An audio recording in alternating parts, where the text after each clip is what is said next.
สบายดีทุกคนมื้อนี้เฮาสิพาทุกคนไปเอาดอกแค่เนาะมีฮูมันสิได้หรือบ่ได้เนาะทุกคนไปเบิ่งกันเลยเฮาก็ไปกับแมวเฮาอีเนาะไปยังเด้อนะยังเร็วมาเร็วนี่ก็ไป2 คนเนาะกับแมวทุกคนทางไปเอาขี้ตมนี่แมวก็มาบ่ได้ใช่มั้ย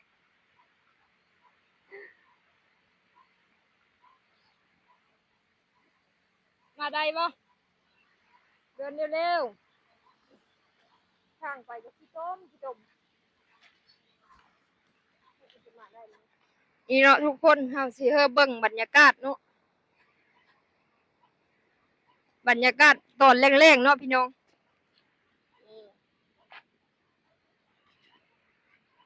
ตะเว้นกำลังสิตกดินเนาะพี่น้องเนาะนี่ฝนตกหากะเช้าพี่น้องเอ้ยนี่นำกลางทางกะเด็กกกดอกแค่เฮากับพี่น้องเฮาสิย่างมาเคยฮอดเลยนี่ทุกคนเฮากะมาฮอดกกดอกแค่แล้วเนาะแมวเฮาก็ย่างก้อนแล้วนี่เดินเร็วๆลูกนี่แมวเฮาก็ย่างฮอดก้อนเฮาเลยไปยังนี่กกดอกแค่เฮาสิมาเอาลูกมาเร็ว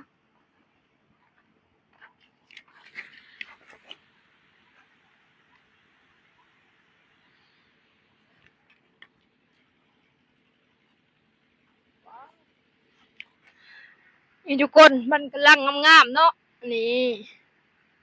มันยังทันได้อันแก่บ่เลยมันยังทันได้ฮาวบ่เลยดิเห็นบ่ทุกคนดอกอ่อนๆอยู่พอดีนึ่งพอดีเอามื้อนึงเนาะ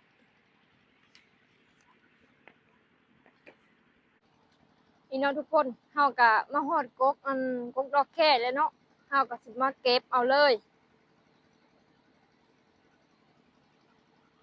นี่เห็นไหมดอกงามหอมๆ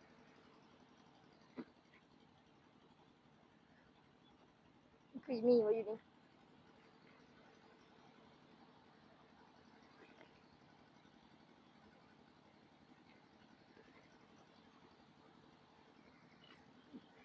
เฮาเก็บสักครู่อีเนาะ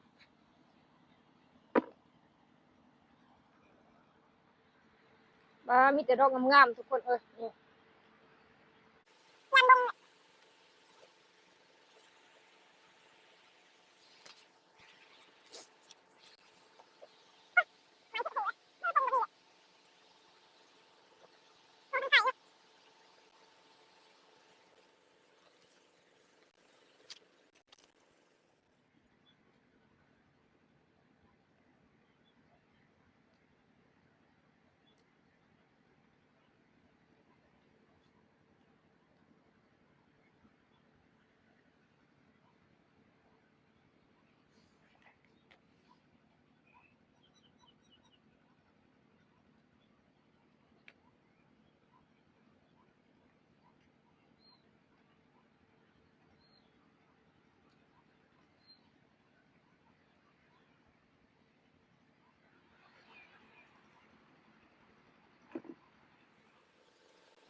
มะมันก็แก่แล้วเนาะคันมันอ่อนมันก็กินได้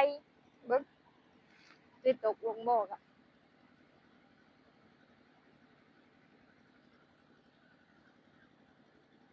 อันนี้มะแก่มาแล้วเนาะ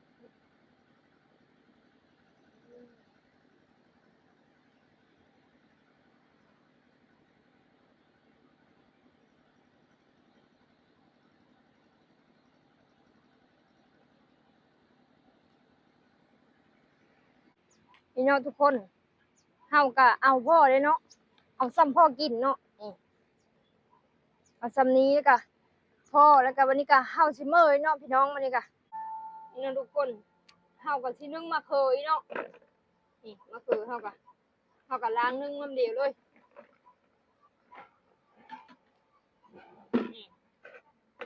ก็แค่เฮาก็มีแดนดอกงามๆเนาะนี่ดอกนี้มันเท่าเลยสองดอกมันเท่าแล้วก็เฮามีเอาเนาะเอาแต่ดอกงามๆนี่เนาะนี่เอาแต่ดอกงามๆนี่ก็พอแล้วกินผู้เดียว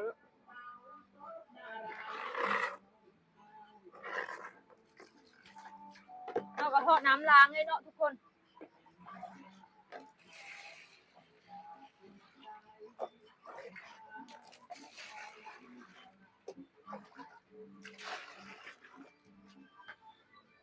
นี่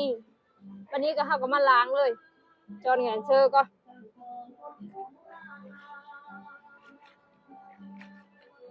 ดอกงามๆทุกคนเนาะ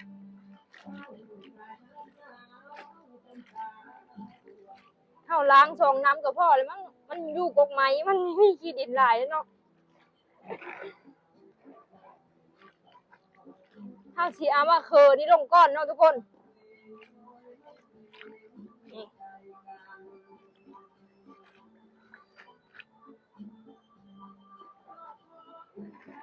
แล้วก็หาดอกแค่ลงกำลังเนาะ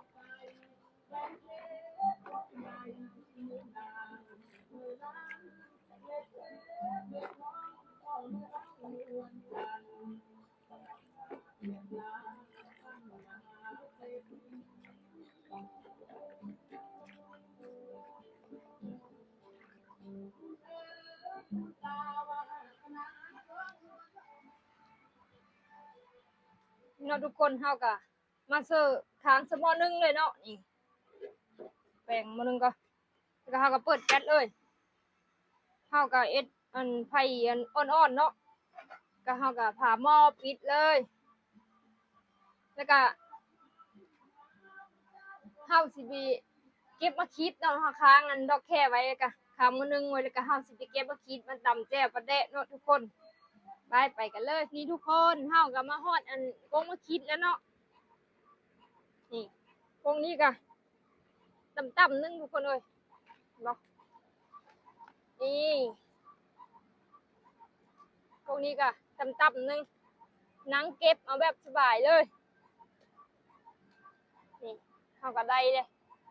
เฮามีเก็บหลายเนาะเก็บเอาซ้ำพอกิน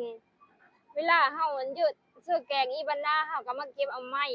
มันจังแบบเก็บสดๆจากต้นเลยเนาะเฮาก็เอาซ้ำนี้พอเลยเนาะทุกคนนี่เนาะทุกคนเฮาก็มาเบิ่งเลยว่ามันสุกหรือยังเนาะนี่ว้าวอายโทษๆเลยเนาะแล้วก็หอมพร้อมเลยพี่น้องเอ้ย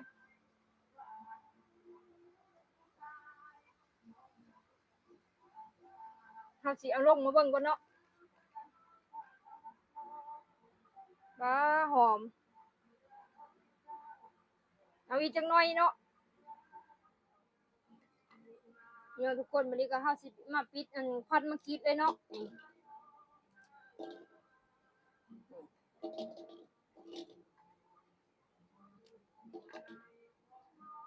ปิดควันมาคิดมันไปปิดควันมาคิดไปโคเนาะพี่น้องอันโหพักโบนี่ก็เฮาสิปาดมันเนาะยันมันนั่นสุกเฮาสิผ่าเพิ่งมันยุ่งก็มีแล้เป็นเฮาก็แบบใช้ชีวิตแบบบ้านๆกินแบบบ้านๆเนาะพี่น้องเนาะสำนี้ก็พอแล้วบัดนี้ก็เฮาไปโคเลยเนาะถ้าอันนึงอันดอกแค่เฮาสุกแล้วก็เฮาก็ไปโคเลยพี่น้องทุกคนอันนึงดอกแค่เฮาก็สุกเลยเนาะนี่เฮามาโคมาคิดเนาะโคมาคิดกับอันโหหอมเนาะ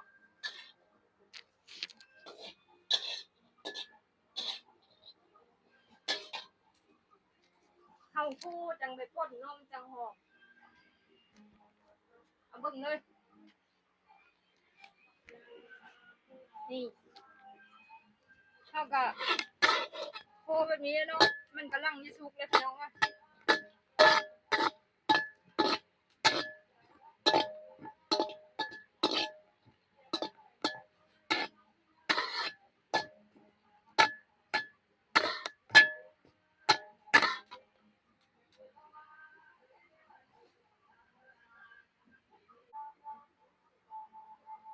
พี่น้องทุกคนเฮาก็โคชุกเลยเนาะพอแล้วสำนี้ก็เฮาก็ปิดแก๊สเลยเฮาก็มาตำเลยเนาะนี่มาทอดทุกๆเลย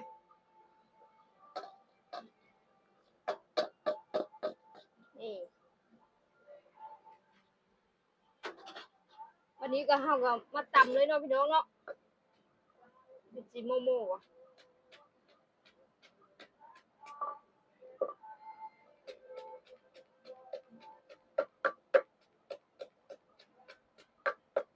ถึงเฮาสิมาอยู่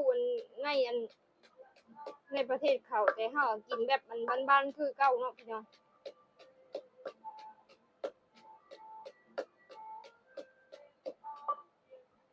อายโทษๆเลยมีคนเฮาก็สิมาหล่นประเดะต่อเนาะเฮาโคมกินแล้วก็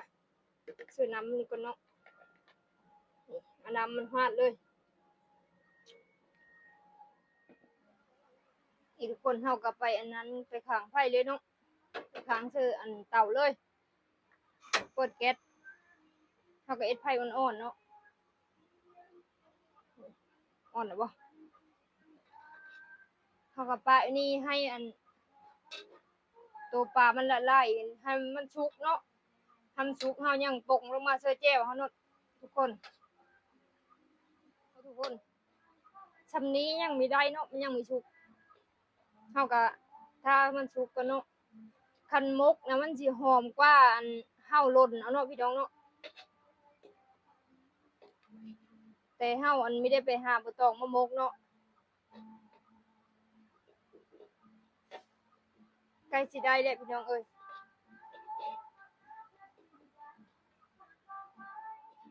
นี่พี่น้องมันนั้นมันเปื่อยไปเลยเนาะยังแต่กลางมันชำนี้เฮาพอแล้วนี้เฮาปิดเตาเลยเนาะนี่มันติดเค็มเลย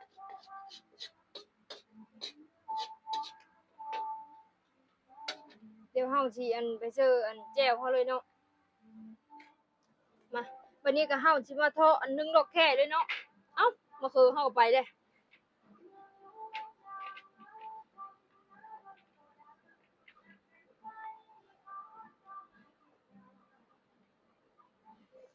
ฮ้อนๆนี่นี่เนาะทุกคนก็คือเฮาก็2-3หน่วยพอดีกินได้มาเด้อผู้ใดอยากนำเด้อนี่เอ้าแมงไหมก็มีเด้นี่เนาะทุกคนเฮาก็มาตักแจ่วเลยเนาะตักใส่จานนี้เลยเนาะนี่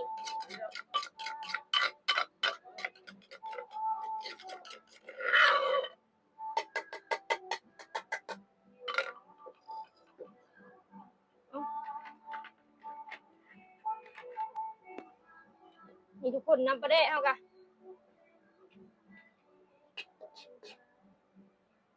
วันนี้ก็เฮามาเสิร์ฟน้ำปลาแดะเลยเนาะ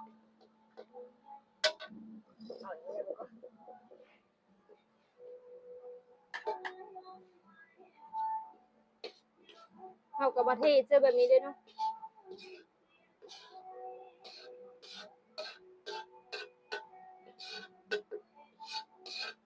น้ำปลาแดะก็หอมอันนี้กลางมันเฮาทิ่มเนาะพี่น้องเนาะนี่โอ้แมงเมาก็มีแมงเมาก็มีพี่น้องเอ้ยบ้าเป็นแต่แซ่บเลยไปกินพี่น้องพี่น้องแจ่วเฮาก็ตำแล้วเนาะแจ่วปลาแดะนึ่งเฮาก็สุกเลยอันนี้ก็คือหม่ามะระมันจะหน่วยใหญ่ๆเลยวันนี้เฮามากินเลยเนาะพี่น้องมาพี่น้องวันนี้ก็เฮาสิมากินเลยเนาะกินก็กินกับข้าวเหนียวร้อนๆเลยกินจำแจ่วปลาแดะกับข้าวเหนียวร้อนๆกับนึ่งผักกินแบบแซ่บๆเลยเนาะพี่น้องเนาะนี่เฮาก็ข้าวเหนียวจำแบบนี้เลยแซ่บปลาแดะมันจะออกเค็มๆหน่อยนึงเนาะเฮาก็เอามาคือจำเลยเนาะอืม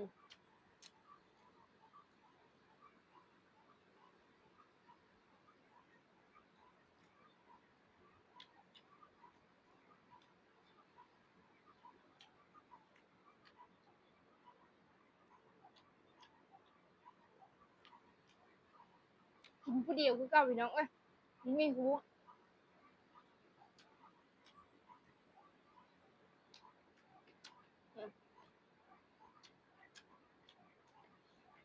คนเดียวจำแบบนี้เลย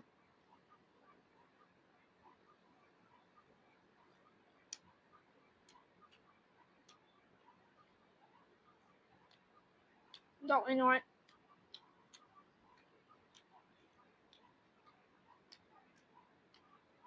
มันน้อยเฮาสิกินเท่าละสองสิ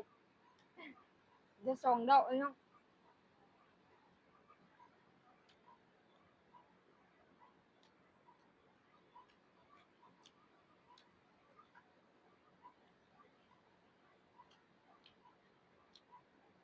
นี่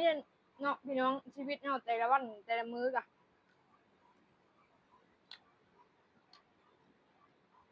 กินอยู่แบบบ้านๆเฮาเนี่ย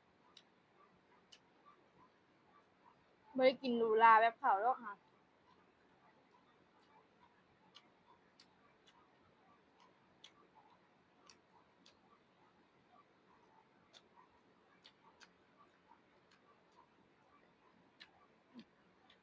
เอาสิมากินมาอันนี้ให้พี่น้องเบิ่งเนาะ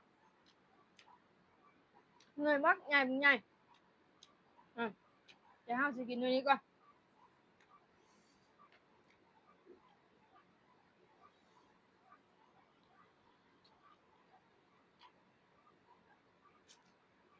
มันจะแก่แล้วหน่วยมันอันนั้นแหละ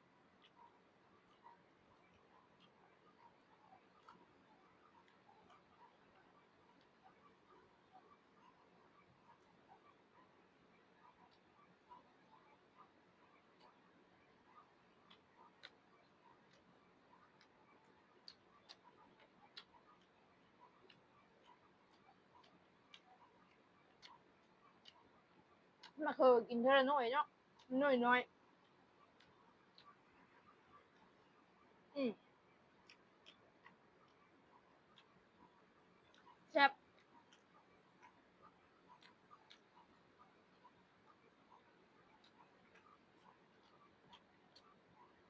ถึงเฮาสิมาอยู่ในเมืองไทยกันเนาะพี่น้องอยู่ในอันนี้ก็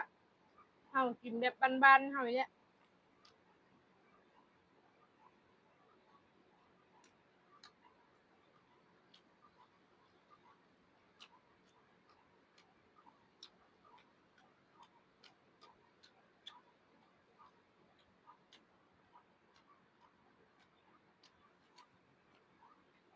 แก่บ่อ่าแก่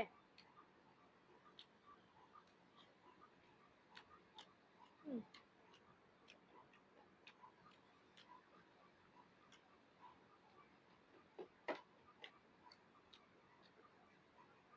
แซ่บ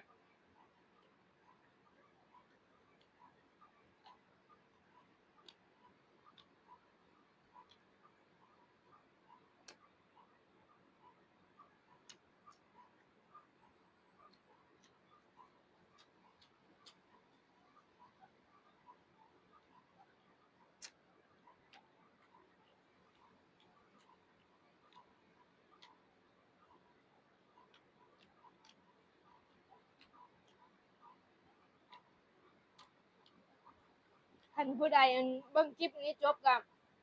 ขอบมกขอบใจหลายๆเด้อพี่น้องเด้อแล้วก็ฝากกดติดตามไว้เด้อเดี๋ยวสิอันเฮ็ดอันคลิปลงดูๆแล้วพี่น้องเนาะถ้าคลิปนี้ก็จบเพียงเท่านี้ได้เนาะ